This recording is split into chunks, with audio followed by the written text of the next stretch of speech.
31শে December রাত্রি পৃথিবীর বুকে এক কালো অধ্যায়ের নাম। এ রাতকে কেন্দ্র করে পুরো বিশ্ব যেন পাপাচারের এক অশ্লীল জগতে প্রবেশ করে। রাত 12টা বেজে ওঠার সাথে সাথে আতশবাজির বিকট আওয়াজে কেঁপে ওঠে পুরো দেশ। মুহূর্তেই ভুলে যায় আশেপাশে থাকা অসুস্থ মানুষগুলোর কথা। 2022 সালে আতশবাজির বিকট আওয়াজে প্রাণ হারায় 4 মাস বয়সী ছোট্ট শিশু উমায়ের।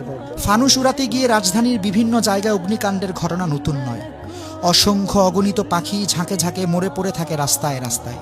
কে নেবে এর দায়? গল্পটা এখানেই শেষ নয়। সেই সাথে শুরু হয় বিয়ার, হুইস্কি, ফেন্সিডিল, আফিম, হেরোইন, ইয়াবা, গাঁজাসহ বিভিন্ন মাদক দ্রব্য সেবনের মহা উৎসব। বিভিন্ন ক্লাব ও দেশের অভিজাত হোটেলগুলোতে চলে নিষিদ্ধ পল্লীর নগ্ন মহড়া।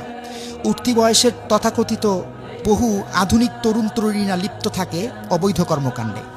জাস্ট এনজয় করতে গিয়ে সম্ভ্রান্ত ঘরের অনেক তরুণী নেশায় বুঁদ হয়ে সম্ভ্রম বিলিয়ে দেয় জাস্ট ফ্রেন্ড নামক হায়নাদের কাছে। বহু জায়গায় কনসার্টের আয়োজন করা হয় এবং নারী পুরুষের এই অবাধ মিলন মেলায় যেন অশ্লীলতার জোয়ার ওঠে। রাজধানীর বিভিন্ন রোডে বাইক রেসে দুর্ঘটনার সংবাদে গরম থাকে প্রচার গণমাধ্যম। বড় অবাক লাগে।